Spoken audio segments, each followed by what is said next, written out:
He's got to answer, though. It doesn't work if he doesn't answer. There he is. There he is. He looks good. He looks good. I can see only his mouth. As always. There we go. He looks really good all the time. Oh, your cam's like zoomed in now. You're like... Is it? Yeah. I mean... You're like big face, bro. I like it. Oh. I like more of your face. Alright, and then I will add our guest. There he is. Hold on, don't... oh yeah, you're good. Never mind. Is that good? It's about the same, but that's alright. About the same. Really? Oh, no, we're good. Alright, let me adjust you guys, and then we'll be all set. Hi, Cavalier. Hey, how you guys doing? Not bad. How's it Good, going? how are you? Good. Good, good. You ready to talk some sweet BlizzCon drafts tonight? I am. Excellent. I was just setting up some notes so that I remember what the drafts were in the order that they were actually done. Gotcha. Yeah, I have that written down, and the links on Master League are pretty useful. I like not having to parse through the video, you know? That's nice. Alright. I'm actually watching the video and then recreating the draft in a draft op so that I can just have it. Okay, fair enough. Alright, the first one's on Braxis Holdout. Alright, we're all set. So, this is Nexus Drafthouse, starring the esteemed and handsome and wealthy Sahara Drek. That's me. And my co-host, Lord of Ascension, Ryan Tower.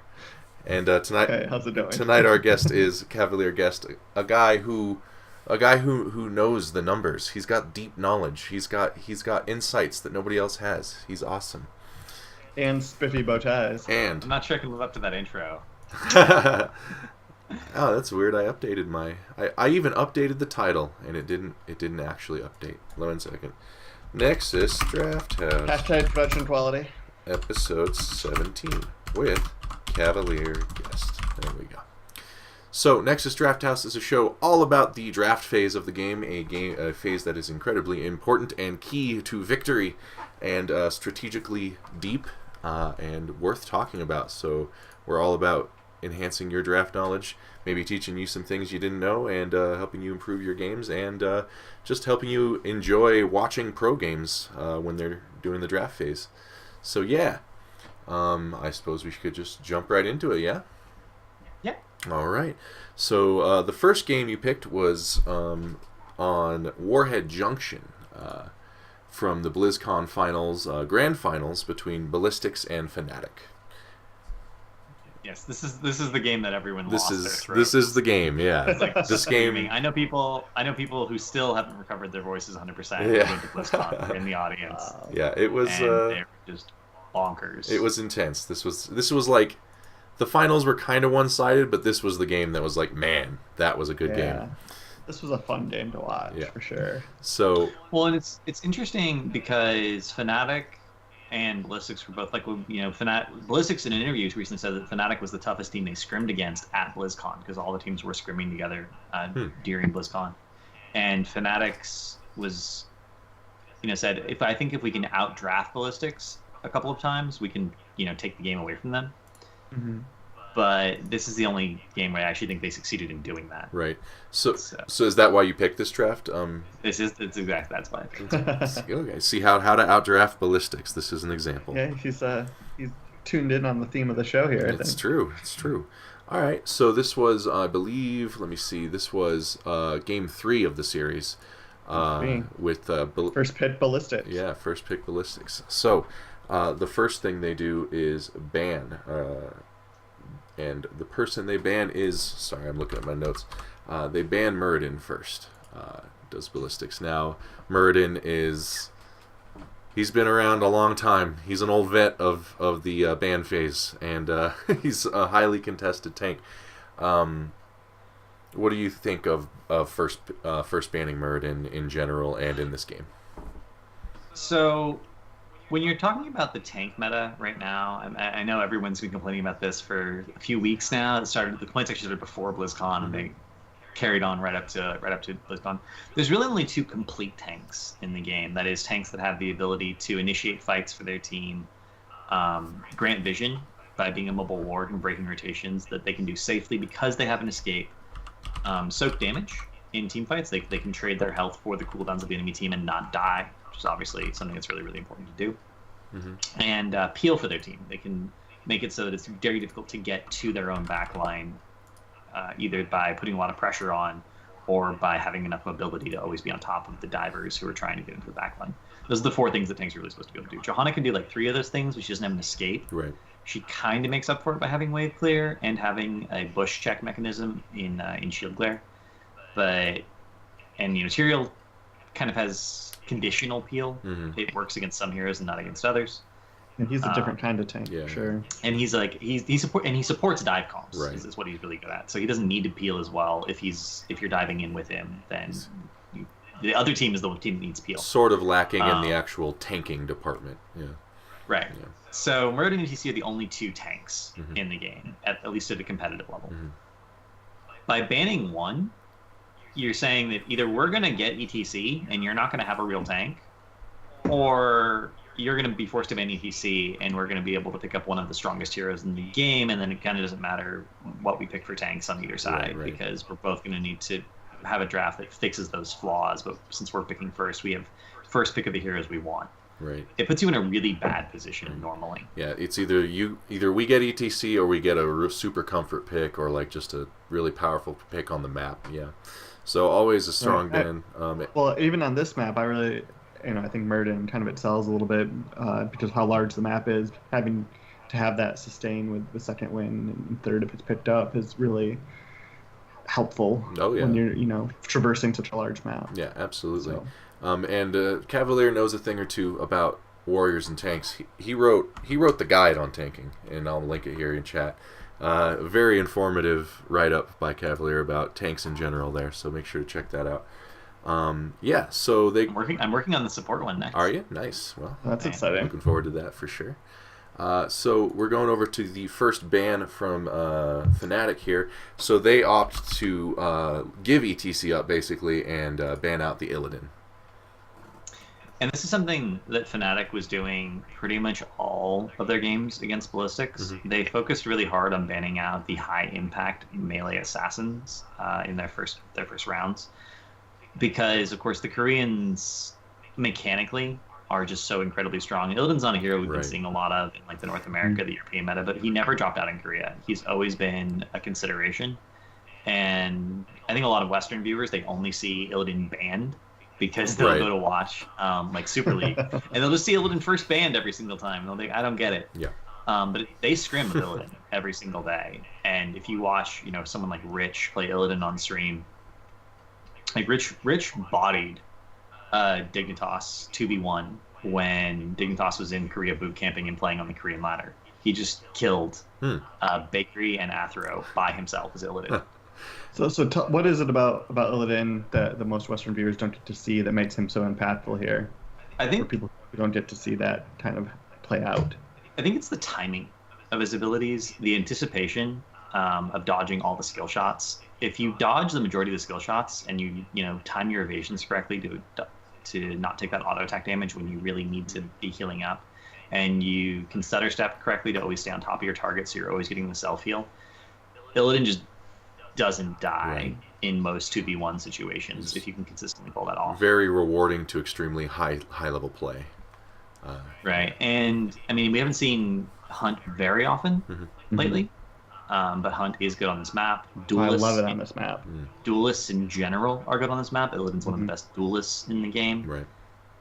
Plus, he's good at taking merc camps too, which is very helpful, even on large maps like this for sure. Now that being said, this comes with a caveat. You probably don't want to be first banning Illidan in your Hero League games on Warhead Junction. No. There are better choices. This is just a situation where they know they have a godlike Illidan player on Ballistics, so they don't want to deal with that. And that's a big difference between pro level drafting and Hero League drafting. Hero League drafting is more general. You don't know who you're up against. You can assume the skill level is not like what you watch on the streams. So you have to kind of do more catch-all bans and picks rather than targeted. So that's something to keep in mind for sure. So yeah, as we discussed, Ballistics here does pick up the ETC first pick, which puts Fnatic on the back foot as far as the warrior pool. Pretty common tactic in drafting, yeah. Yeah, and that's something that they were going to do no matter what, because Fnatic Breeze was playing out of his mind on ETC. Was he? He, yeah. I don't think, dropped a game where he got ETC in the entire tournament. Wow. Can you tell us a little bit about the rise of the stage dive return? The rise of the stage dive? Stage dive was actually never a bad heroic. Right. People always got that a really bad rap, but even if you go look at Hero League stats, it was always plus or minus 1% win rate. It just had a lower pick rate. It was always really good at collapsing on backlines. And the thing about ETC is you can stage dive into their backline and then power slide through their front line, and then suddenly everyone on the enemy team is slowed or stunned. Yeah. And it's just crazy. You can take it on Infernal Shrines, you can stage dive on top of the shrine that doesn't have damage to actually almost clear the shrine. So you can guarantee yourself one free wave of shrine minions as you start a fight on top of the shrine, which usually gets you enough of the lead to get it, even if you trade even or lose the fight. And on this map, right, it adds another global, which is always nice. But the thing that catapulted it over Mosh on the majority of maps was his rework that pushed Echo Pedal to 7. Right. And it also does bonus damage to minions and mercenaries now, so it gave him wave clear. And you have someone who has a global and has really good wave clear, suddenly they're really good on big maps because they can be the last person to a fight. We've seen Dahaka since release, Dahaka's been in the Chinese meta in like Sky Temple, which is their most commonly played map. Just because he can do that. He can have Primal Aggression at 1 and global into fights. Falstad entered the meta when he got rework, so Boomerang was the go-to pick at 7. Boomerang gives you wave clear at 7. It's like not a coincidence. Going into when Heroes was first coming out, like the alpha, I remember reading, or when I played it at BlizzCon or something, I don't remember, but I remember reading ETC's ults and coming from a background of a lot of Dota and a lot of League of Legends, I was like, a tank with a global, that's the ult. Like, that's just going to be so amazing. And then it was like mosh pit, which is also like, hey, a giant AoE stun. That's also really good in a previous MOBA type game. So, but I was really kind of surprised that Stage Dive got the rap it did. But it's good to see. It's kind of funny too, because Echo Pedal didn't used to be at 16. It used to be earlier on, and everyone went Stage Dive, and then it got moved to 16, and then everyone went Mosh, and now it's back at 7, and everyone's going Stage Dive again. Right. And I think people are too much. This is like just a general thing. People are too much. Oh, you should always go this. Or you should always go this. Most talents in the game have a situation where they're going to be good. There's some strict traps that are just never worth taking, but most talents in the game can fit a map better, especially in Heroes of the Storm. You have dynamic maps that are different. It's not like other MOBAs where you're always playing on the same map. They can fit a comp better. Like if you have no globals on a map where you really need at least one, then you should just go Stage Dive because you need the global. Right? There are maps that are big enough where you always want at least one global. Yeah, the meta in the community and game a little bit in this game is definitely a little stubborn. It's very much like, this is the build, and it's like, that's not, you could do other stuff, it's fine. But yeah. And I also wonder if some of it is people learning to play around Mosh Pit more as the game evolved. Could be.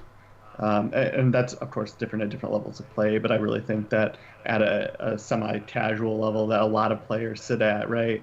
It took a while to get used to dodging that or denying it. Yeah, exactly. So and I think that probably has played into some of it. Of course, there's a huge trickle-down effect from whatever the pros are picking too, but I think that there's also other ways to approach some of these hero choices and talent choices. For sure.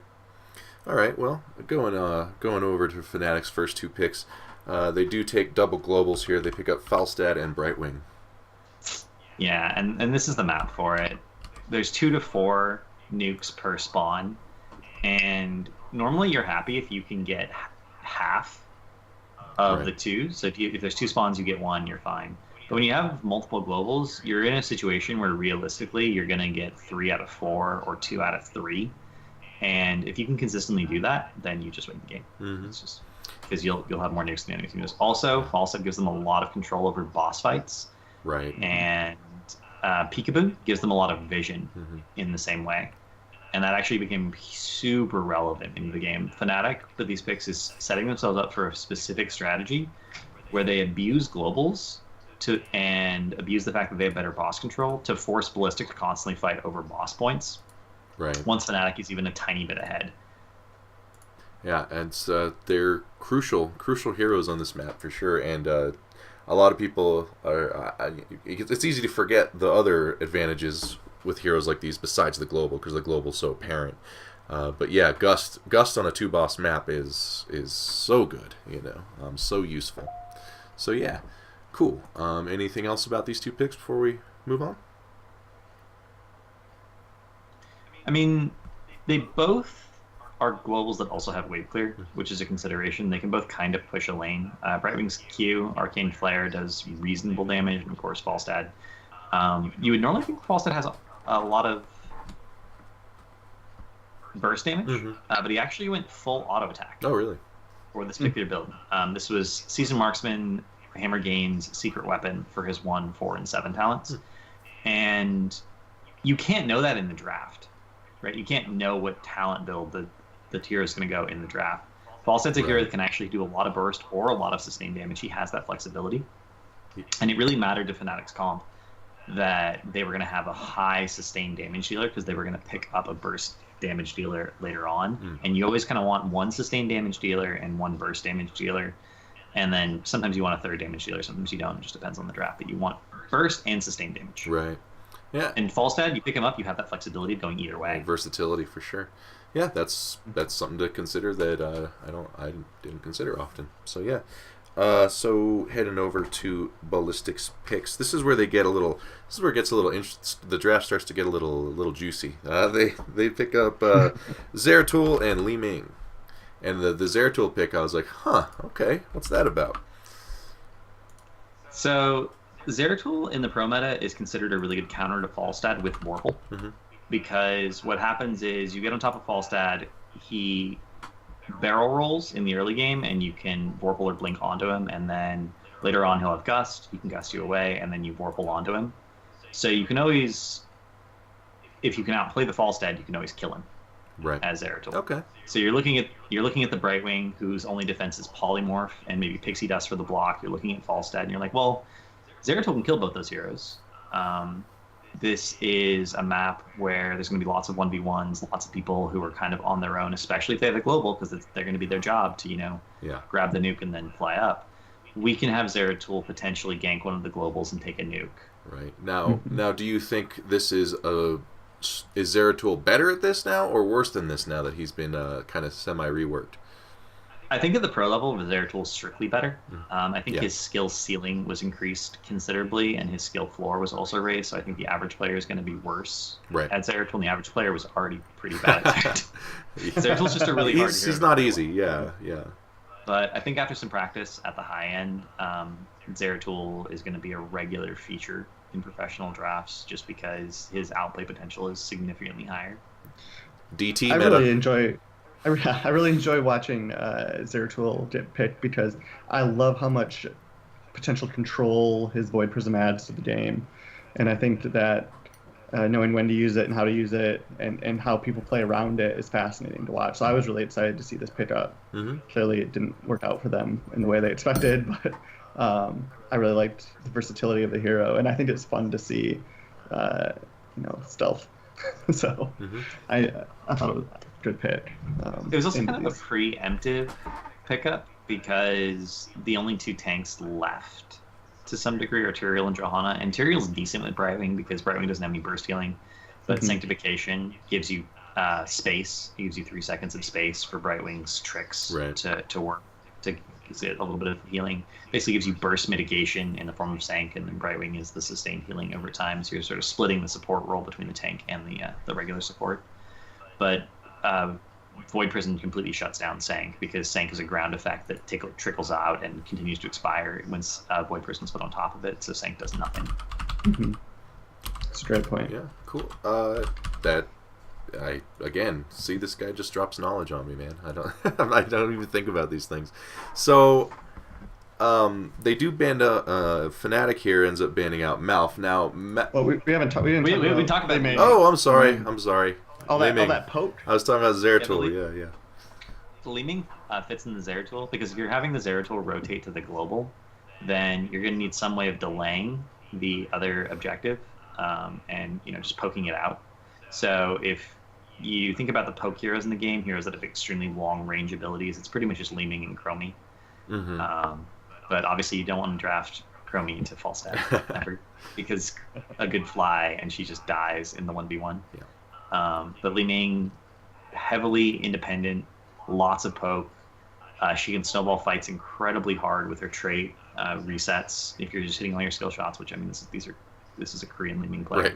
Right. He's gonna hit his spells. Yeah. Mechanics are key there. It's definitely gonna. When I want to spells. practice my mechanics, I go practice on my Korean Smurf. I'm not even kidding. Oh really? Yeah. And it's actually like it's not just their pro teams. Their whole ladder is better mechanically. I believe than it. the average player in NA. Yeah. It's a different mindset, or feels like a different mindset. Yeah. They're not necessarily better at decision making. They're not necessarily better at macro. They're not necessarily better at like other things that help you win games. But they will. I literally had a brawl on Dragonshire 5v5 mid for like 3 minutes at the start of a game once, and no one died. They would actually understand when they were about to die, and they would back out. I understand. I can't keep fighting. That is a novel concept. I can't even imagine that. And then they would come back in and continue brawling. Like a game where you don't hear that ping sound of your teammate dying in the first 2 minutes is foreign to me. I don't understand. Yeah. So all right, cool. Well, she is also very strong on this map in general. Yeah, just the open spaces, just a great damage dealer, for sure. So yeah, now I could talk about Malphban from Fnatic. Now this is interesting to me because obviously he's a very strong healer and they need one. But Ballistics had been avoiding Malph this game. They would either ban him or not pick him, Even when they had opportunities to pick him, they didn't pick him as their healer in previous games. So I found it a little interesting. I'm sure this was the safe ban just because Malph is Malph right now. But I did notice that from Ballistics this tournament. Yeah.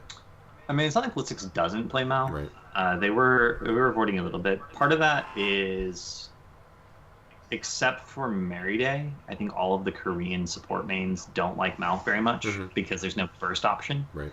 And there's this huge consideration in professional play about getting focused. Yeah. If a single target gets focused by everyone on the team, that target's dead unless you have something like Palm, Divine Shield, or Ancestral. Right. It's one of the reasons that those three supports were so dominant for so long in the Korean meta in particular, because those were your options. Either someone on your team was dead, or you drafted one of those three supports and they hit their thing. Right. Those were literally the only two options.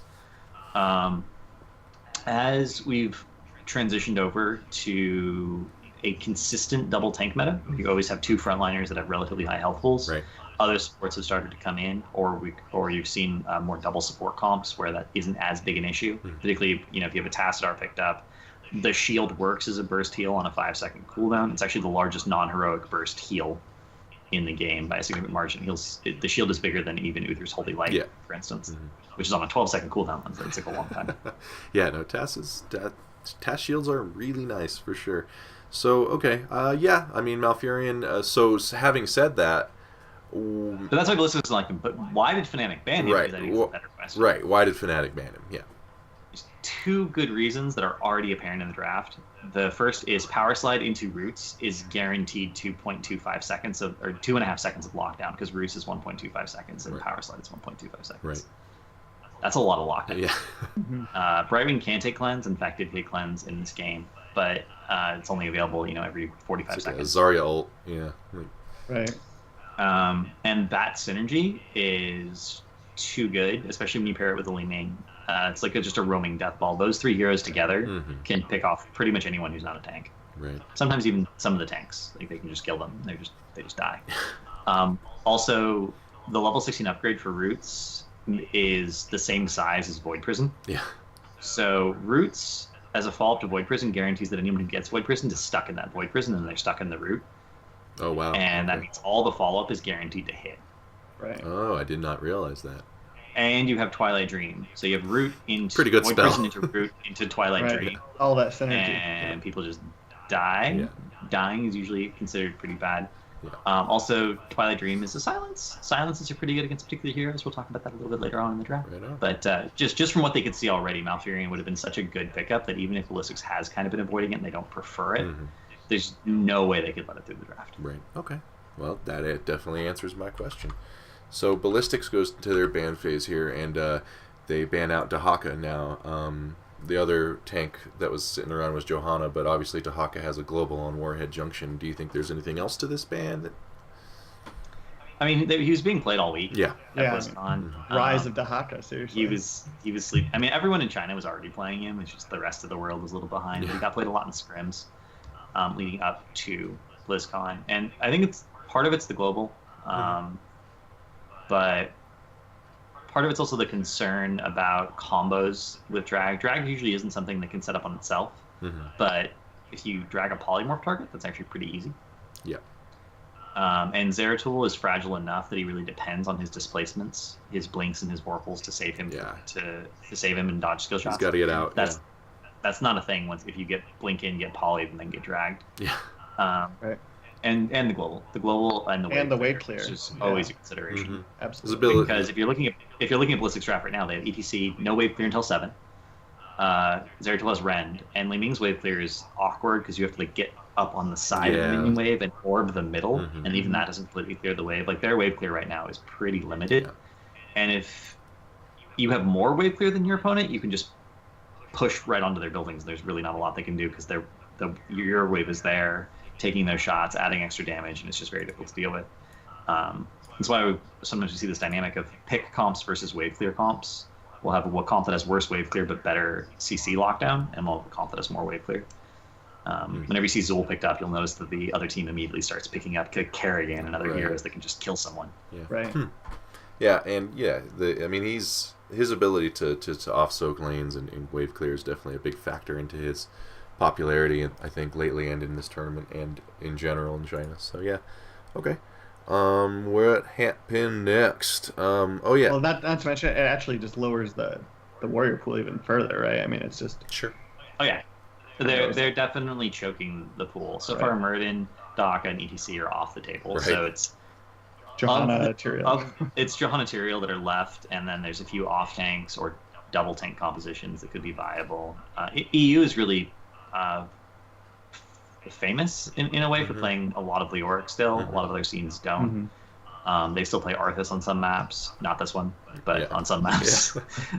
They still play Stitches on some maps, again, not this one. But they do play those heroes. But even then, it seems like Ballistic wins because they force them into doing something that they probably didn't plan to do, right? So yeah, it's definitely uncomfortable for them as far as their tanking goes, because like you said, EU they do play the kind of goofier quote unquote tanks a lot of the time, and it's not really viable here on this map. All right, so they do end up picking up the Tyrael and Tassadar. So what is that? The Tassadar pick to me looks like a tell of some sort. It really is. Yeah. Generally speaking, you only pick up Tassadar. Whenever you go double support, there's this consideration of, do we have enough damage? Normally, and this is something actually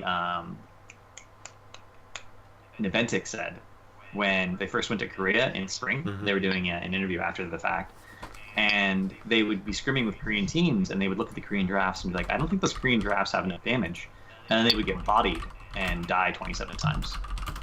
And they would realize that the Korean drafts had enough damage if everyone focused the same target with all of their abilities at the exact same time. Right, coordination, focus, Yeah.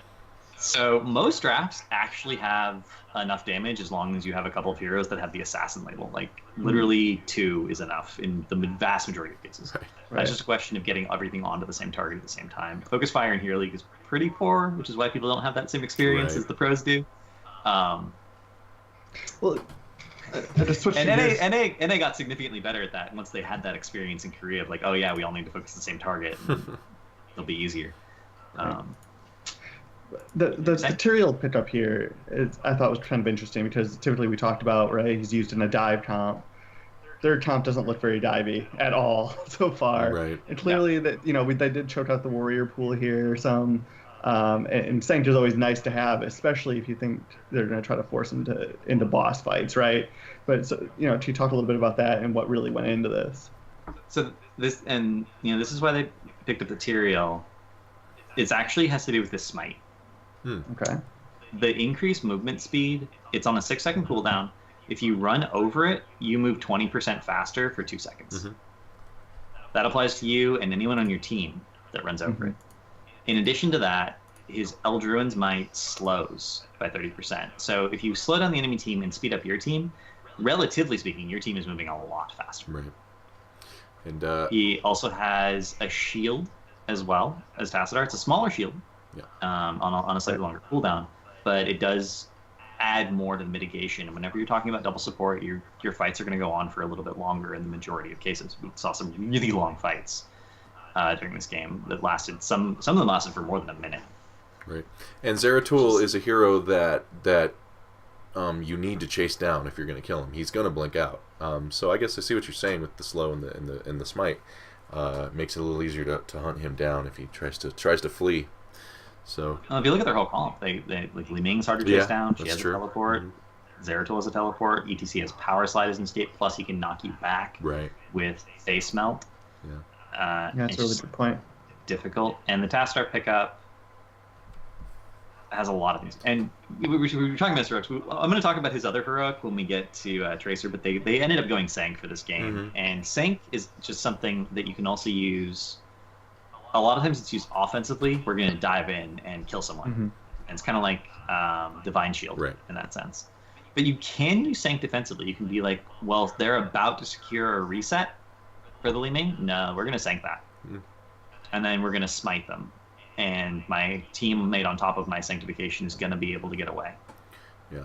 And not give Li Ming the reset, which means we're going to win that fight in a way, right? Because as long as you're not giving Li Ming resets, she's only okay. It's only when Li Ming starts getting resets that she starts being this amazing god tier hero. Right. Well, this is really fascinating to see Tyrael played as almost more of a utility hero than a warrior at all, right? I mean, slowing, speeding up, providing defensive shields. It's not at all what you think of in a typical warrior role, especially solo warrior, right? Yeah. I mean, he's almost always played that way as a secondary warrior, but yeah, playing him as a solo warrior it's interesting that they still do that. Right, and the Tassadar does bolster that his weakness of durability a bit. I mean, obviously he's not going to be focusing on Tyrael with his shields all the time, but it does help.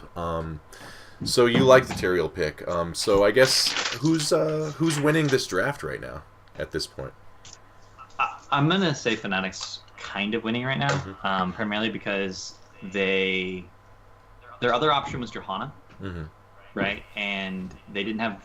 Johanna offers you wave clear but no mobility. This is a big map. There's going to be lots of skirmishing. Mobility helps a lot. But they have Oracle on Tassadar. They have his trait to reveal the Zeratul. That gives them scouting in these huge areas. And Zeratul and Li Ming are both going to be trying to set up for flanks to blow someone up. If you can't sneak up on someone, it's really hard to do that sort of thing. Right. Yeah, I think that's a great point. That this team's really mobile, right? I mean, the other team is too, but it certainly seems like they prioritize that, which obviously makes sense in such a large map. And Fnatic has double global on the largest map in the game. And there's maps that have split objectives, like Towers of Doom. You have the triple altar phase. Sky Temple can have 2, temples. Right. But when you have a large map that has between 2 and 4 objectives spawning, globals get so much more valuable. Right. Yeah, makes sense. And just like on Cursed Hollow, double boss is always a massive consideration when you have 2 bosses on a map, and they have better boss control. Post 16, they actually have some of the best boss control it is possible to have. Do you think that if the warrior pool had been a little less choked off, that they still would have picked up a Tyrael here because of the way they play him, the utility? I mean, or do you think they would have picked up the Dahaka? No, 100% they would have picked up the Tyrael. They were going for a very specific draft. They had a plan going into this of what that last pick was going to be, and they wanted it to be as surprising as possible, and it was. Ballistics was surprised. Apparently, they hadn't even drafted this against Ballistics in scrims. They've only drafted it against other teams, so this was a surprise pick. Okay. Against Ballistics specifically. Right. Well, before we get to that surprise pick, they do end up getting Rhaegar and Chen on Ballistics. Yeah, Rhaegar's kind of a gimme. The only other option, there's 3 top tier supports in the competitive meta right now, and they're Ariel, Brightwing, and Malfurion. Now, Fury and Brightwing were both banned. Ariel really needs a good hope generator Mm-hmm. to be viable. Some of the top tier hope generators are Gul'dan, Lunara, and Vala. Those are like the top 3. There's some arguments for some other heroes. Zarya Ariel, something we've been starting to see with Empathic Link on the Zarya, and Zarya tanks a bunch of damage, and that feeds back into hope. Right. And since they need to have mana, they're doing a lot of pushing, stuff like that. Yeah. You don't think Li Ming qualifies? Li Ming does not qualify because even if she misses, then there's no hope, and that fight's over. You have to back out. Right. Anytime, and Fnatic can dodge, right? If Li Ming ever misses and then Ariel doesn't get the hope, your team fight is screwed. You have to just leave. Right, and again, Yeah, without hope, that's not a there's no situation you want chance. to get yourself into. Not a situation you ever Right. want to get yourself and into. this is a Korean Li Ming, and he's not going to miss much, but he is probably going to miss, and you don't want to Some. gamble at a crucial moment. I see what you're saying. Well, plus, there's only one major target then anyway, which is not even a reliable one. Yeah, and Yeah. their last pickup had to be a bruiser, because you usually in pro drafts you'll notice this dynamic where there's either double support or double frontline and nothing in between. There's like no triple range drafts. There's been one triple range draft I think at all this year at the pro meta, and it was NNA and they got stomped by a worse team. They were up 2-0 in a series and they got stomped, and then they switched back to a real draft and closed out the series. But you just don't see triple ranged. You see 2 frontliners minimum, sometimes 3, usually only one ranged, always 2 frontliners, and then a support and a flex spot. Either that's a secondary support, unless you get double support. So that's the dynamic. Yeah, I mean that's true. So they weren't going to pick up a hope feeder for Ariel in that last pick. They were going to pick up Chen. Well, he also has some wave clear now, which helps since they didn't have a lot of that. Yeah, and Chen's a reliable solo laner. Also, if you look at their draft, Polymorph and Gust are the only interrupts to drink right now. That's true, actually. Absolutely, yeah. Do you think there's any other viable choices in this Chen slot that they might have thought about considering? There's other viable choices, but they were risky. Like this is Rich's hero, Right. Which is a consideration when you're talking about drafts, not in a vacuum. If we're talking about these heroes are good and these heroes are good, Right. these heroes are just good. But we're not talking about that. We're talking about what does Rich play. Right. They Comfort pick. They could have put Rich on the Zeratul, and swapped it up, but they really probably did. They just really didn't want to do that. Right. Ideally. Okay. So I mean, Illidan is banned out. Obviously, Illidan is Rich's main hero. Yeah. Thrall is kind of out of the meta, Yeah. even though Thrall is. I mean, Rich, arguably the best Thrall player Thrall in the world. crossed my mind in this slot. That's why I asked. Yeah, because of Rich and because he's decent in this comp. But Thrall was just not very highly valued at all. Right. And I think Thrall wasn't valued because of Chen. Because Chen beats Thrall in lane, and if you remove Thrall's ability to win a solo lane, he loses a lot of his overall value. I don't think Fnatic could have picked up Chen, I think Thrall would have maybe been a better pick because it would have offered more damage. And Chen can delay, but he has relatively low kill potential in the majority of cases. Like, he can delay a nuke basically forever against a fair number of people, but he can't ever really kill them. Yeah. Whereas Thrall could actually just kill them and has delay with the poke from his Chain Lightning talent, especially the level 1 that increases the range. Yeah, I said Rich there. Rich obviously does not play for Ballistics, but you know what I mean. Oh. Yeah. What I don't know who their ranged assassin is. I can't remember his name now. The ranged assassin for Ballistics is Nacho Jin. There you go. Yeah. Well, he's the flex. Yeah. And then SCSC, I think he's the flex DPS, and then SCSC sometimes plays range and sometimes plays melee heroes. Right. Okay. Cool. So now before they pick, they do end up picking Tracer here, but other than Tracer and Illidan, are there other heroes that Tassadar can really enhance that really benefits from Tassadar being there? That are also in the meta.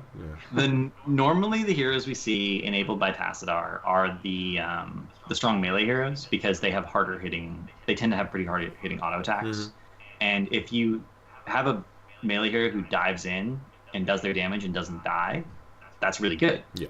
If you just because they have to focus them, and if you can't kill them, then they just sort of win fights for you.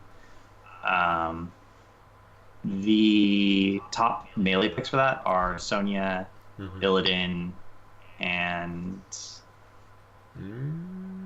Varian. Alarak.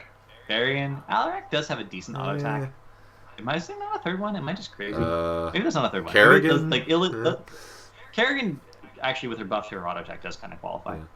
But Kerrigan used to have like a wet noodle auto attack, but they buffed it a few patches back. Right. Yeah. And it's quite strong. I'm actually looking at the hero select screen, like, who am I forgetting? But she also does enable. Tassadar also does enable some range heroes, Right. who are relatively squishy, but do a lot of auto attack damage. And the top two in that category are Tracer and Vala. Right. Vala was available, but they opted for Tracer, which I think is pretty reasonable. And the reason it works that way is because shields are better than healing for these two heroes, because they have such small health pools. If you try and heal a Vala, a lot of the time they just die before the heal goes off. Right. Or you're wasting, or you're overhealing. Yeah.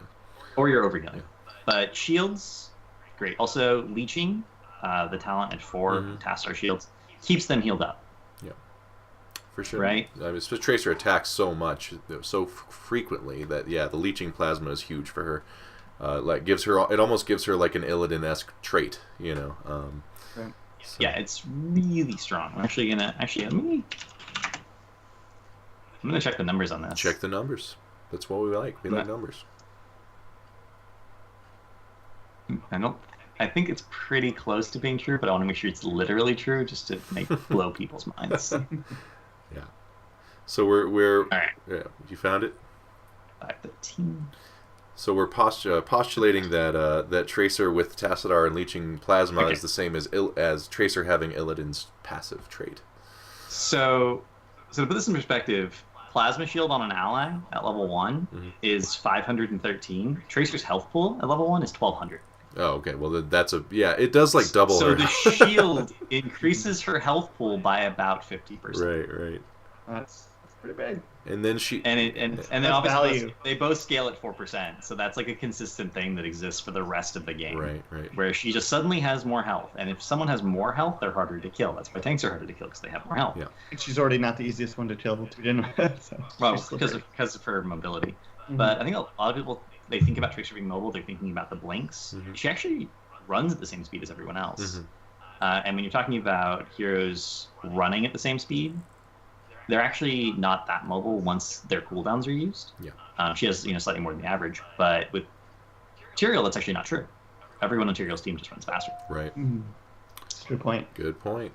Yeah. Just enables her even more. So yeah, the Tassadar Tracer comes in here at the end, and kind of a surprising, I guess, pick or comp they've picked here. So is this where you think the draft swings in Fnatic's favor? Is with these picks? Yeah. Because they now have a lot of auto attack damage in the form of a full auto attack Falstad. They have a lot of mobility, and in my mind, when I'm thinking, just like wave clear, I'm always thinking about who has more. In my mind, there's a similar relationship between wave clear and pick comps, and there's the dynamic between lockdown and mobile comps. If you have a lot of lockdown, then you can be relatively immobile because you can pick one person, get a single initiation stun on them, everyone follows up with their own CCs, and that person dies. Ballistics has 1 stun. Yeah, it's power stun. That's true. It's relatively easy to hit stun, but it's real slow. Yeah. Fnatic, everyone on their team has a mobility option, and 2 people on their team have mobility options that make everyone else faster. Pixie Dust and Smite from the Brightwing and the Tyrael, respectively. And 2 globals. And 2 globals. Right. They have evasion techniques. Tassadar has his E. The other Tracer has recall. Falstad has barrel roll. Yeah, dodges. They're gonna have sanctification. They have gust for disengages. They have blink heal. So later on, Pixie Dust. Yeah, Brightwing will have even more mobility. The other thing too is with this map. Now, if you see this comp, you're going to be like, yeah, but how are they going to deal with ETC Chen in a team fight? Like, how are they going to chew through all that health? But this is Warhead Junction, where, you're not going to be clashing as often as other maps, and you can use your mobility to kind of just play the objective and play around the other opponent's team. Except that's not what happened. That's not what happened. Game, no, because they No. there were some enormous team fights, especially just one crazy team fight over the top boss involving nukes and just people never dying, and just it was really exciting. Definitely check out the VOD of this game because it was a good game. It was incredibly close. I think Fnatic's outdrafting put them right there. It kind of evened them up with Ballistic's mechanical skill, kind of slid them on the even ground. So It did. Yeah.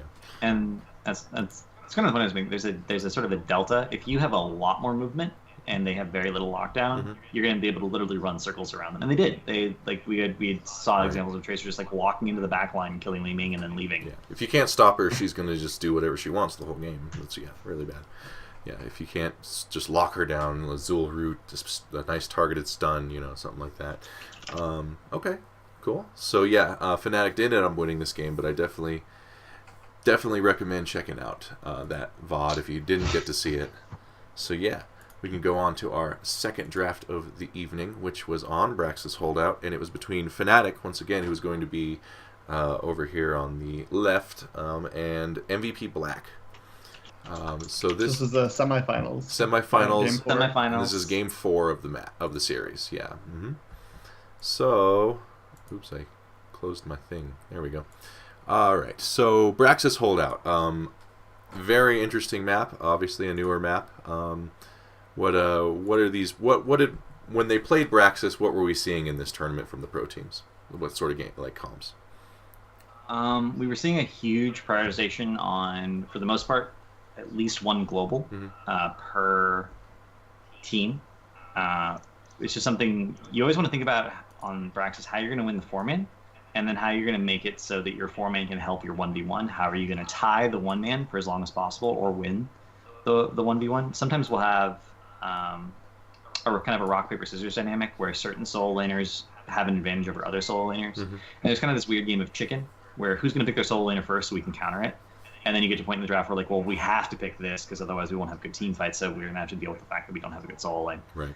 It just sort of goes back and forth like that. And it's pretty interesting. And it's also an interesting map because you see heroes because of those reasons that you don't see anywhere else, like Rexar, except for Adrian. Why I love this Gazlo map for one of those reasons. Yeah. Because there are heroes that can win that lane harder than other heroes. And in Rexar's case, it's because he can soak the lane and capture the point.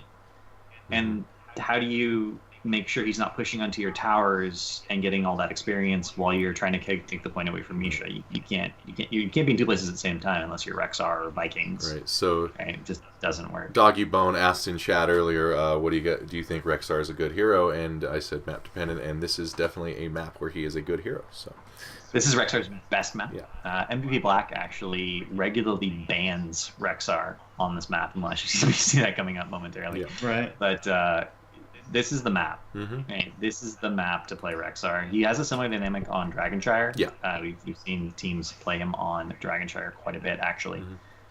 And there's some other sort of situations. He's really good in also stun chain compositions. I actually wrote an entire guide to Rexar. And I'm a big fan of Rexar. Yeah. It's just sort of hard to get used to, but once you're used to him, he's quite strong. Yeah, I like him a lot too. I'm bad at him, but I like him. So yeah. The story of your hero's prayer. Yeah. How dare you, sir? How dare you? First ban that comes out from Fnatic here is indeed Alarak. So now we're talking about Rich, right? Now we're talking about Rich. Yeah. This is why I made that mistake earlier, because I was thinking about Rich and his hero pool quite a bit, because it was a huge factor for Fnatic in their drafts against MVP Black. Because it's so dreamy too. It's a nice hero pool. He plays awesome heroes, and he plays them so well, and you get to see awesome Alaraks getting first banned at BlizzCon and stuff like that. So every single game, yeah. Every single game. And that was Fnatic's draft against MVP Black in all of their games was specifically actually to target Rich's hero pool. They obviously can't just ban hero. Rich's hero pool is deep enough that you can't just ban him from playing everything. Right. But at the same time, he's exceptional on certain melee assassins, and he's world class on bruiser tanks. But there's a difference between Rich playing Chen or Leoric or Tyrael and having Rich on Illidan or Alarak or one of those heroes that he can literally carry a game with by himself in some cases. Is Rich the faker of Heroes of the Storm? I mean, Faker came along after a while, right? That's true. That's true. I think in a few years, when the guy who beat Rich is getting beaten by someone, that'll be Faker. That's Faker. Okay. I think that's where Faker's levels at. Gotcha. Because he stomped on some people who were considered gods. Right. Mm-hmm. Okay. Before he came along. Also, there's an argument for Dommy's Kerrigan being so ridiculously strong. I think Rich and Sign might actually be the best overall player. Right now in Heroes of the Storm. Rich is the best mechanically at melee assassins. On average, his Kerrigan's worse than Dommy's. So, I don't think he has a clear-cut superiority. Right. Okay. Gotcha. Just thought I'd ask. So he's kind of more like Slayer or something, the early god. All right. So the band that comes out from MVP Black here is Malfurion. So no tank contention in the first round of bands here. No, and I actually think that they were not happy about this because, again, Breeze was playing out of his mind on ETC. Mm-hmm. They could have banned ETC, but then Fnatic would have taken Murder, and MB Black wouldn't have had the tank that they wanted. The Koreans really highly Murdered very, very highly, and they know the Europeans value ETC. So, okay, if we ban Malf, they won't have Malf ETC, and we're guaranteed to get Murden plus something. Right? Sure. Okay, and they do end up picking up ETC first on Fnatic's side. Again, we've talked about ETC. I feel like ETC and Murden is who we've talked about the most on Nexus Drafthouse, so in general. For months now. It's not my idea. I did an interview with Jade Martin, who's one of the designers for Heroes designers for Blizzards of the Storm. I talked about what they think a solo tank needs, and they don't think that a solo tank necessarily needs an escape. And they're reworking the Haka to potentially be a solo tank, but he's still not going to have an escape. He's going to get some new E talents though, and Burrow's going to be cancelable, so maybe one of those will be. I think that's big. The cancelable Burrow is big. I think. Yeah, I mean, he does have a knockback at 4, so cancelable Burrow will essentially be face melt if it takes the level down. Yeah. But he's giving up some other really good talents to do that. But one who collects, I don't know if this Murd and ETC dynamic is going to go away, because they thought Varian would be a solo tank, and he's not. Yeah.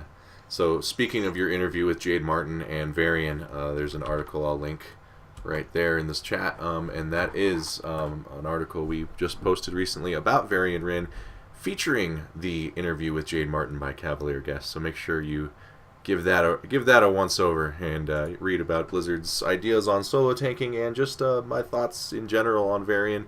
This was written after BlizzCon, before Varian's release, so a lot of it probably won't come true, but I think there's some good insights in there too. So I don't know. You ended up being right about Dahaka. So it's true. That is true. Oracle. I am. We have some comments from chat. Is Sonya going to get any love? Sonya doesn't really get played in the pro meta outside of Infernal Shrines right now. Yeah, I'd like her to come back. I think she's such a fun hero, and I like her. I like the way she's designed. So. Yeah, I liked her hero design a lot. I think the odds of Sonya getting a lot of play went way down when Varian came out, because I feel like Fury Varian is a better version of Sonya. Yeah, he's just better than her. Yeah. I mean, she can solo lane early game, but in terms of the late game, Varian just does everything Sonya does better. Right. Except for the fact that she has leap. So if you're going for a leap comp, there you go. Which is a thing. There you go. Washing machine with Chen. Let's go. Washing machine. All right. Oh, that's a term I haven't heard. Yeah, that's retro. Yeah, for sure. So, anyways, MVP does get their first 2 picks here, and they do pick up Murden and someone who I'm always happy to see, the Gul'dan. Yeah, that's all I want to talk about here is Gul'dan, right? I love the wave clear on the Zerg waves, and his ability to do damage on anyone sitting on a shrine from a little bit of distance is really nice. But what else is hidden below these picks that you can tell us? We've talked so much about Murder, we can skip it. Yeah, that's fine. Yeah, let's pick up the Murder. But Gul'dan arguably has the best wave clear of the Zerg waves, and has some of the best poke with corruption. Some of the best sustained damage, which is not something we normally see on a mage. Gul'dan's really weird. He's like a bruiser mage. It's very strange. Yeah, I love him. But having those advantage, having the poke, and we'll talk a little about when we get further on in the draft, but also one of the best hope generators for Ariel because his raw numbers are just so incredibly high. Damage, it's insane. Yeah, it's just what you're really looking for Ariel is high damage numbers. Normally, damage numbers are doesn't matter if you want to see how well an assassin played. Look at their kill count, but in Ariel's case, all that matters is how much damage you're doing, even if it doesn't secure kills at all. Right. Because she can keep generating hope for her. She can keep everyone in the fight, basically forever. And Gul'dan does that at minimum top 4. Right? At minimum, he's one of the top 4 heroes in the game for her. It's just interesting that we talk about him as being one of the best wave clears for Zerg, which he absolutely is right now. But I'm excited to see Ragnaros come. Yeah. That'll change. With Lava Wave. That'll change. It's going to change this map. This map's changed forever. It is so exciting. I cannot. Here's the thing. Now, we've been to many BlizzCons, and we've played new heroes, and they always do something kind of goofy with the BlizzCon build, where I remember Thrall, when they had Thrall playable at BlizzCon, his Sunder, I don't remember what it did, but he was just so powerful. I feel like the Lava Wave, and I could be wrong, but I feel like the Lava Wave, they just made it that way for fun at BlizzCon, and they're going to change it. I don't know. We'll see. I think no, they like it. Yeah, I think they're going to leave it. It's just so ridiculous, though. Okay, I think they'll leave it that it wipes the Zerg Wave. It has a mini-map icon. Yeah. You can see it. No. There's which is a huge problem. It doesn't damage buildings, right? No. Right, but people at fine. BlizzCon couldn't see it. Totally. They just didn't know to look for it, and they just stood in it. I was looking at the mini-map. Chased by it. I Good for you. I did not get hit by Lava Wave. Terrible people who got, entire teams got wiped because they tried to run from it. It definitely happened. And it just didn't happen. Well, I didn't see a team get wiped on core, and they couldn't get out of it in time. Well, I mean, he's just so. It's pretty funny when you can't go for core. Now, guys, Lava Wave's up. We just can't. We're gonna have to wait. Yeah, just gotta wait. Just gotta wait. Now, I do think it's fine. I think it'll stay that it clears the Zerg Wave and all the creeps. I think they might tone down its damage against heroes, but I could be wrong. I mean, that's just my. I don't know. Guess. I really think they like that, especially because he's a melee hero. So I think they want him to be in there doing damage. Melee hero. Yeah. 3 ranged abilities. Yeah, melee hero. Melee hero. With an amazing W, by the way. Yeah. Best spell in the game. Only his Q, right? Only his Q is actually melee. Yeah. Unless he W and his E are ranged. Unless he takes the other alt, which no one's gonna take early on at least. Yeah. Everyone's gonna play with Lava Everyone Wave. wants the fun alt. Yeah. Anyway, giving a melee hero ranged abilities does not work out in the past. Yeah, but I tell you, you can build that meteor to do some serious damage. I think it's gonna be so much fun to play, at least until they nerf him. But yeah. We'll see. We got sidetracked because Ragnaros is exciting. Yeah. Currently, without Ragnaros in the game at all, Gul'dan's a good choice. The best hero at clearing the Zerg waves, except for possibly the new crowd control Muradin, but that wasn't an option at BlizzCon because that talent got implemented after the fact. Right. Okay. So Muradin, Gul'dan, over here on Fnatic's side, they pick up two very interesting heroes here, and they go for Jaina and Medivh. Now I've talked about Medivh on this map. He has a lot of strengths on this map. Why do you think they picked Jaina? Whenever you're picking Jaina, you're going for pure blow up. Mm-hmm. That's just the name of the game. You're looking for, especially in the late game team fights, you're looking for some sort of ring setup. Mm-hmm. You're just looking to completely erase one person. Right. They already have Power Slide as a setup for the combo in the early game. So you got to ask yourself what other stuns, what other chain CCs are available that will allow us to keep someone in the full 3 waves of Blizzard. Because if you get hit by the full 3 waves of Blizzard, plus the Frostbolt, plus the Cone of Cold, plus anything else that is going to be tossed on you by the rest of the team, you're dead. So there's no living through that. Even for some tanks, they just don't have a helpful. And Avatar Muradin can be bursted out by a full Jaina combo. Right. It is just barely possible. So let's think about that. What is there? There's Entomb. There's Mosh Pit, obviously. There's Graviton Surge. What other sort of things do you want with a Jaina to really optimize her blow-up potential? Stuns. You just need stuns. You just need roots and stuns, CC of any kind. The old school one, and the Korean meta has a name, Sorande. Because it's So means cow, in Korean. So it's Cow Turon. Oh, okay. ETC Turon. Gotcha. So Ronde. So Ronde. Murden, obviously, but Murden was picked up. Rexar. Nice AoE has stun. a stun chain. Malfuri. With the root. Kel'Thas is an option with the stun. Like Kerrigan. You're just looking for as Zul much lockdown as possible. Zul. Mm-hmm. You're just looking for as much lockdown as possible. Some of those are higher tier than others, based on the map we're looking at. Right. We've seen it done with like a Nubarak. We've seen it done with Arthas roots as a follow up. Just you need to keep them in the full 3 whips of Blizzard, and they die. Yep. Okay. Got it. And so Medivh though, Medivh's an interesting pick here. He obviously has very good mobility. His ability to scout. Not just for himself. Right. It's the whole team gets mobility, and at level 13 he can port from beacon to beacon with his whole team, which is always a strength. What else is there about Medivh here? Medivh is a little bit underestimated in terms of the sheer amount of damage he does. Mm-hmm. It's not necessarily bursty, but once Master's Touch is finished, and you have the cooldown reduction and increased damage per Q, his sustained damage is actually some of the highest in the game. If you're like watching Rich or another really high skill Medivh play on a Hero League ladder, they'll usually get into the 6K figures for damage to heroes pretty easily. Yeah. And it's just because they're constantly pressuring and queuing, and you can get yourself into so many crazy situations with, Force of Will and portals that you can just go in, pressure people, leave, go in, pressure people, leave. Or watching ADRD. Watching ADRD play Medivh is like a revelation in how to play Medivh. And he actually streams, so it's educational. Nice. Does he stream on Twitch or on Korean Twitch thing? He streams on Twitch. Okay. Rich streams on Azubu. ADRD is a European player who streams on Twitch. Right. Oh yeah, gotcha. Yeah, I got the players confused. Yeah, and so Medivh is kind of Gul'dan-esque in a team fight situation in that the longer the fight goes, the more he's just going to poke you and poke you and poke you once he has that Master's Touch up. So he can really get a lot of damage done for sure. Okay. Right. Plus, he can really help to protect like the Jaina, right? Or anyone else who may be blown up or he's kind of even do it with Power Slide for ETC into a Mosh. He's this interesting dynamic because all of his damage really comes from his Q, especially once you have Master's Touch finished. But then he has a W, which is 0 damage taken for 1.5 seconds every 5 seconds. Right. It's a really short cooldown, and he has the mobility from portals, and he grants vision on the map. And whenever you have ETC Jaina, you're obviously looking to just blow someone up. Vision lets you know where people are, so you can kill them. Yeah. It's an underrated thing. I think people coming over from League of Legends in particular are used to wards. They're used to having vision mechanics. Yeah.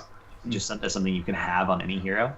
Now, only certain heroes have vision mechanics in Heroes of the Storm, which is one of the reasons that tanks need escapes, because they need to often scout and then be able to escape. The scout. Yeah. Having a hero that has a vision mechanic opens up possibilities that straight up don't exist if you don't have a hero that has a vision mechanic. Right. Yeah. Medivh gives you that. Medivh kind of came around in a big way a few months back, and I thought he had arrived fully. Then he kind of was got subdued in the meta, pro meta. You don't see him as often, but you do still see him picked sometimes. But I think he has a lot of untapped potential still to this day at this level of play. So, yeah. Yeah. Well, and you're also seeing again the focus on Rich's hero pool. Rich plays Medivh. Right. So now they've banned Alarak, and they've taken Medivh to take it away from Rich. Right. Rich usually only plays Medivh on Towers of Doom for MVP Black, but I mean, there's no reason that they could only play it on Towers of Doom. It's just the map they tend to draft him on. Yeah. Okay. So yeah, going over to the second ban phase, MVP Black does ban out the Rexar. He hears the call of the wild, but not in this game, fortunately. Yeah, and is this really again just about holding that top point? It really is. Like That's all it is. about, yeah. I mean, in the late game, it's a good stun consideration, right? Because you have Misha Charge is essentially its own version of Power Slide. It's a little bit shorter, but the duration's the same. It's still area. So if EDC's Power Slide's on 3 people, and then Misha's there, and also Misha charges on the 3 people. Yeah. That's 2.5 seconds of stun. Jaina's going to get a lot done. Yeah. That's what I say. That's a lot of opportunity for Jaina. It's a lot of stun. Yeah, and it's just difficult to deal with. But essentially, it's this. They made this map do a thing, and this hero just happens to be fantastic at that thing. So yeah. I don't think I've ever seen MB Black let Rexar through a draft on Braxis. They've always banned it. Right. Which maybe a team could exploit that, just take the Rexar, because they're not going to first ban him, I don't know. Could actually did in Super League twice. Oh, really? Okay. Well, there you go. Yeah. Well, there you go. But if they don't, maybe you could do that.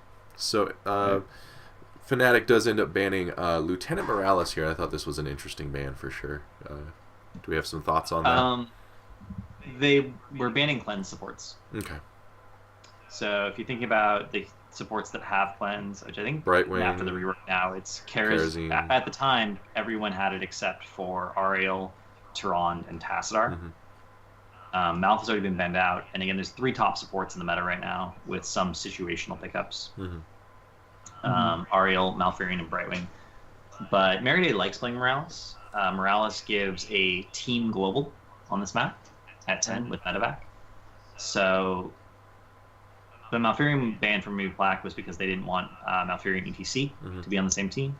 But this ban from Fnatic is, well, we don't want you to have a global option for your whole team to counter portals to some degree.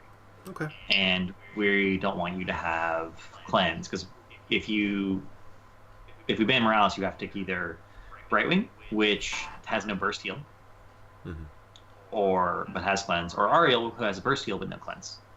Those are realistically your only options. Right. Gotcha. It's interesting though, because they still let them end up picking into an Ariel, though, right? Which we already talked about. Yeah, we talked about it earlier. Generator. Yeah. So, is it really just denying the medevac? Yeah, exactly. This is why I found it puzzling. It's part of it, but like something like a Rhaegar, if NB Black thought about it, Rhaegar could have been an option because it has cleanse and ancestral, which is really good against blow up comps. Which is, once we get the rest of the draft, we'll see that's what they're doing. But it really was denying the medevac and denying the cleanse. Also, you need a lot of sustain to win the 4-man on Braxis, because you're going to be trading damage constantly. Malfurion, Brightwing, Ariel, and Morales are the best supports at sustaining over long periods of time. Sure.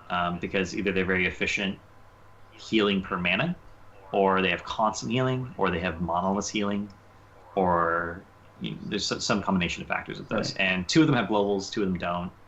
So those are the top 4 supports on Braxis, period, just across the board. Okay.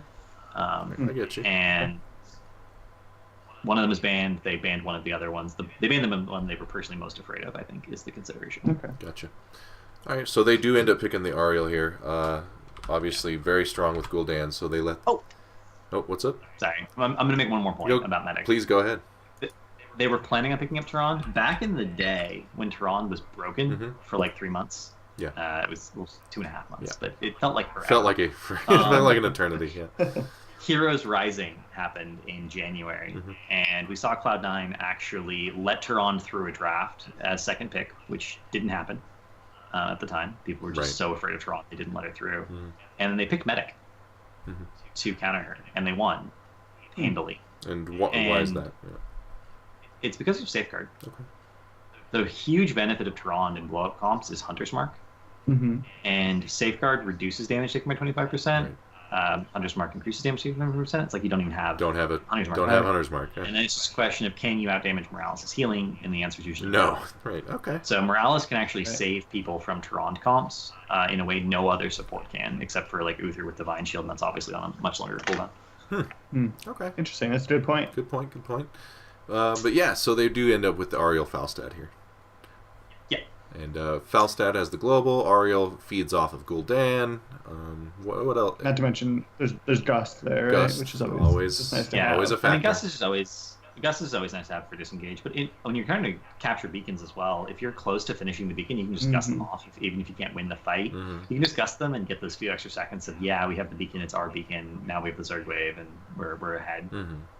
So Gust is just so much utility, and usually you want at least one global on Braxis in your 4-man, so that if you win your 4-man, you can send the global to the solo lane and then make that a 2v1 temporarily and win that beacon as well. Right. So pretty standard pickup. Ariel, it was either going to be Ariel or Brightwing. Ariel obviously synergizes better with Gul'dan. Right. And they're afraid of burst because of the Jaina. They already know Fnatic has a lot of burst. Brightwing doesn't have the tools to deal with burst. And Falstad they needed another ranged hero. They needed someone who had burst damage, because Gul'dan's damage, despite being ability based, is pretty sustaining, not so much bursty. And not great on range either. Yeah. Right. No. So they had a pretty straightforward choice for that draft, really. So far, who do you think is winning this draft? I mean, I think MVP Black right now has a slightly stronger format. That was my thought as well, mostly because of the Gul'dan as well as the global pickup there. And I think Fnatic is with Medivh. I always feel like you're building a little bit for the late game, and I'm not sure that that's safe to do on Braxis because you're not guaranteed to get to a late game. Absolutely. Yeah. So I think MVP Black right now feels pretty confident in what they picked up for their 4 heroes. It's a faster map, yeah. I would agree, actually. Medivh, obviously Medivh is really good on this map, but he's a kind of a destabilizing element in a lot of comps if things don't go right, So, yeah, I'd go with the MVP draft so far. But swinging back over to Fnatic, they do pick up Chen and Tyrande to clean out or complete out their team. And now I think Fnatic's winning the draft. Okay, tell us about that. Right.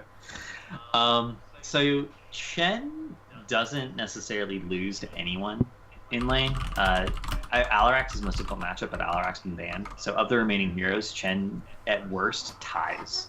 He can just sit on the point and drink. Right. And he can't really force He's not going anywhere. He weighs a ton. He's a Snorlax. He is a Snorlax. Okay, that's.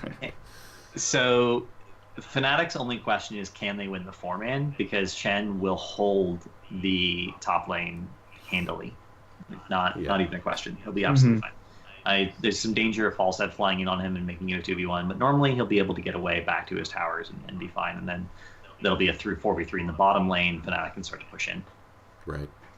But it's the Tyrande that just is so terrifying. ETC power slides onto someone, Tyrande's stun falls up. That's 2 seconds of CC with Hunter's Mark, and then Jaina lands her combo. Jaina's combo is just very scary. Basically, every 15 seconds, they can kill someone. Right. Yeah. Just straight up, every 15 seconds, they can just kill someone on a MVP Black stage. And it doesn't seem like MVP Black has much to stop this. No, they aren't defensively from built. happening. Right. Yeah. I mean, they don't have the medic for the safeguard. They won't have Aegis until 10. Yeah. Right? So that they won't have Gust as a disengage until 10. In the early game, they just don't really have anything to stop this except for playing very, very safe and very far back. But if you're playing very safe and very far back on Braxis, you're losing beacons. Yeah, absolutely. Yeah, especially with the Chen holding one to begin with, right? You can't stand back and let them just take bot 2. Yeah. We actually I run a sort of group for helping people learn the game better on Saturdays called Education Scrims.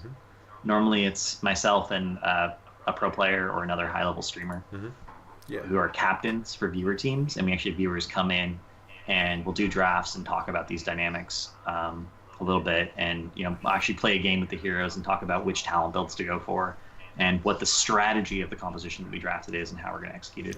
We actually recreated this game. Oh, okay. For Education How'd that go? Nice. We did this. We bodied Fnatic won. Yeah. And then we switched to who was on which team, and then Fnatic won again. Oh wow. Interesting. Okay. And so it kind of proves the point then, right? It was literally just so. Yeah, it was literally just power slide into stun with Hunter's Mark into Jaina combo, and someone died on a 15-second cooldown. Right. Over and over and over again. Old school. It was, and Chen just stood there in top lane, and it's like, it's okay, guys. You just whatever. It's fine. Whenever you want to come up and help me kill this Leoric, so we can actually capture the beacon. Yeah. It's fine. Yeah. So make sure you check out Cavalier Guest's Twitch. Give him a follow, and that's on Saturdays, right? It is. Yep. It's on Saturdays at 1 p.m. PST. We actually had a special weekday edition this week because Sray, who I think everyone knows who Sray is. If they don't, he's been the #1 player on ladder for a long time. He was the #1 player in Quick Match, Unranked, and Hero League all at the same time once. It's impressive. Yeah. He was the longest-running, highest-ranked MMR player on the main ladder for preseason. He's not currently on a pro team. I think he is going to be on a team for HGC, but he can't do weekends, so we had a special weekday version where he came in and he also streamed his side of it, and I streamed my side of it, so you can get like the perspective on both sides of the game. So it's actually really interesting. That's cool. Excellent. Make sure you check that out. I know I certainly will. Especially, is this the one where you recreated this? Yeah. This is perfect. Yeah. That I want to. Everything I'm looking want for to right see in a that. package. Yeah. So, excellent. Awesome. So yeah. Oh, go ahead. We've done so many of them. Is it? I think that might have been on Saturday, and then we just did normal drafts for Stray's run. Oh, okay. Oh, okay. Yeah. Well, I'll have to watch both. It was this week. As long last as Saturday. the VOD's there, you know. Yeah. All right, so finishing out the draft here for MVP Black, they do pick up Leoric, which I think is a smart pick here. Just Especially in, against the Chen, in right? general, yeah. What do you think of the Leoric pick? I'm just gonna take off my glasses so I can like hold my head. Not a smart pick. Okay. No, it's something wrong with it. It's just so stupid. Because I don't Oh, know is that all? I don't know if you've ever watched Chen versus Leoric as a matchup. Yeah. I played a lot of Leoric. I have more games on Leoric than any other hero. Okay. Actually, because I played him when he was busted. Yeah, same. And it's just so dumb because here's what happens, right? Here's what happens. Leoric clears the wave with Q and throws Drain Hope on Chen. Chen drinks, and every 5 seconds when Drink's not available for cooldown again, so he can do it again, he W and E's the wave to clear it, and then he starts drinking again. Right. And neither one takes any damage. Can't drain him enough. And they just sit there, neither one taking any damage. Well, and the waves get cleared, and they just sit there some more. No. But isn't that one of the best things that MVP Black could hope for in this situation with Chen holding top, though? Yeah, Kind I mean, of a stalemate situation. tying the lane and completely stalemating it is obviously fantastic for them. Right. I think they could have picked up Dahaka and actually had some chance at winning the lane. Dahaka was not banned, but the problem, again, they were targeting Rich's hero pool. Rich doesn't play Dahaka. He practiced Dahaka when he first came out, but he's as far as I know, has never played him in a competitive match, and has never, he's only played him on ladder occasionally. He doesn't practice him a lot. So they picked a hero he was comfortable on, and it just resulted in this incredibly silly matchup. It's one of the silliest matchups in the entire game. Right. Yeah. That's interesting. It is silly. You're good point there. Now, there is something to be said for ETC is very aggressive. He definitely goes in a little deep, and Leoric can definitely do some damage to ETC, but Leoric's going to be top against Chen most of the game. So, but yeah, okay, I see what you're saying. Got a question here that a good suggestion for a range hero that deals great damage. I would agree with everyone else there that if you're learning the game, Vala is a great choice if you want to play a ranged assassin. A lot of potential, simple to play. Yeah, so yeah. If you're really new to the game, I would recommend Raynor. Raynor. Well, yeah, good point. Yes, that's true. Good point. Yeah. Something that I found pretty interesting, right? Just kind of connecting the dots and what we already talked about is having the false stat, right? So if you have a stalemate at top and you're able to have that global to get there, right, you do have that chance of winning the lane and taking it. So I like the idea of the stalemate being MVP Black picking into a bad situation. So that's fair, because if you win, I do if you're too. tying the 1v1 and you win the 4-man, then false stat flies up and you win the 2v1, that's fine. Because there isn't quite the that. global. I mean, the Medivh can get there, right? Certainly, but the false stat's obviously probably better to burst him down. So. So this game, right? This is game 4, and Fnatic was already up 2-1 going into this. How much do you think that this played into the way this draft played out?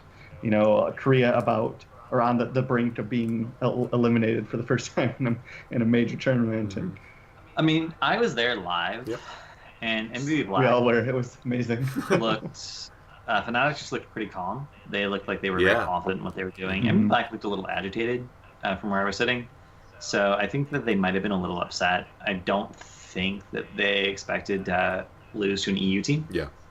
Like, straight up, I don't think that was a consideration. I think they focused very hard on how they were going to draft against Ballistics and didn't think very hard Wounded about the pride. how they were going to draft against Fnatic. And I think Fnatic drafted well.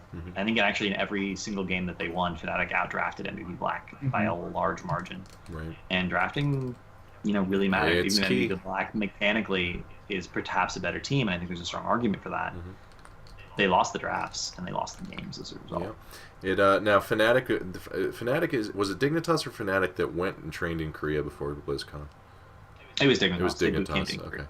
I was gonna say I couldn't remember which one it was, but I thought maybe that was a factor. But being there in person and seeing a non-Korean team beat MVP Black in person, it was a very big moment. It was really exciting. Yeah. It was really cool. Not something you see every day, Yeah. but hopefully we see more of it going forward to shake it up. And that's not to take anything away from the Korean teams. Obviously they are the giant monster in the scene for a reason. It's because they're the best. So but it's always exciting for the David and Goliath's story to play out. So yeah. So anything else about this draft that you wanted to talk about, or? No, I think that pretty much sums it up. It was just such a good draft. They punished every single weakness. They Mm-hmm. focused on the hero, the particular player who had the smallest, in some ways, hero pool. And they fell into this. MVP Black fell into this trap of giving Rich certain heroes on certain maps. They're like, we'll just ban and take all the heroes that he plays, period. But it's particularly on some maps. Right. And who did they end up focusing most of the time with their stun combos and their blow up? Oh, they just killed everyone. Just anyone who was available. Okay. They killed Muradin several times. They killed Gul'dan. They killed Ariel. They killed Falstad. Okay. They rotated up and killed Leoric more than once. Okay. They just, it was literally like every 15 seconds they tried to kill someone, and they succeeded about 70% of the time. Yeah. Yeah. And the match went on for 12 minutes. It was not a long match. You could no. do the math on that. Yeah. But they got a lot of kills. Praxis is punishing for that. It right? is. It is. If you don't have, it's another reason I like the map. I like that it Yeah. adds some variety Me too. to the way it's like the game can play. this lane's empty, and that's a big problem. Yeah, for sure. I like the map too. All right. Well, this has been a Nexus Drafthouse with me, Sahara Drek, and Lord of Ascension with our guest, Cavalier guest. And we are a fan site. You can give us a follow on Twitter. It's right down there, at Storm Legacy Team. We do updates all the time, tweet and stuff. We have this show, Nexus Drafthouse, and we're also working on revamping our Monday show, Monday Night Team League. It's a place for people to try and get together with other people and just play Team League and get used to Team League, and maybe find regular Team League partners, because Team League is awesome and everyone should play it. We also have a new show coming up pretty soon that I think Shannon talked to you about a little bit, Ryan. But we have a special build, breaking down the numbers on build show with we have a guy who's that sounds fun. I like that idea. He's a super numerologist with the builds. I've talked to him. He just loves talking numbers on builds. So that's a show we got coming up pretty soon, and make sure to check all that stuff out. And we are here every Thursday.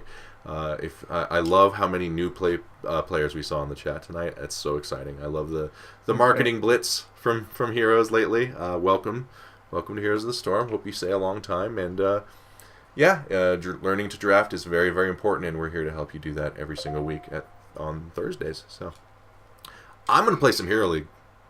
Yeah, thank you very much for coming on, Agent Cavalier Jest. You've been great as always. We appreciate your insight into these games, and I think I'm sure you'll be back. And if you guys keep inviting me back, yeah. Obviously you like what I have to say. You wouldn't keep inviting me back, so yes. I believe your praise. Yes, believe it, man, believe it. It's not empty. Yeah. It's not empty. Yeah. So thanks for the follows to all the new players. I'm gonna grab something to drink and then play some Hero League, because I haven't got to play this week. So that's what's coming up. It feels bad, man. I played 2 games of Arian. That's it. So that's coming up. So sad. Yeah. I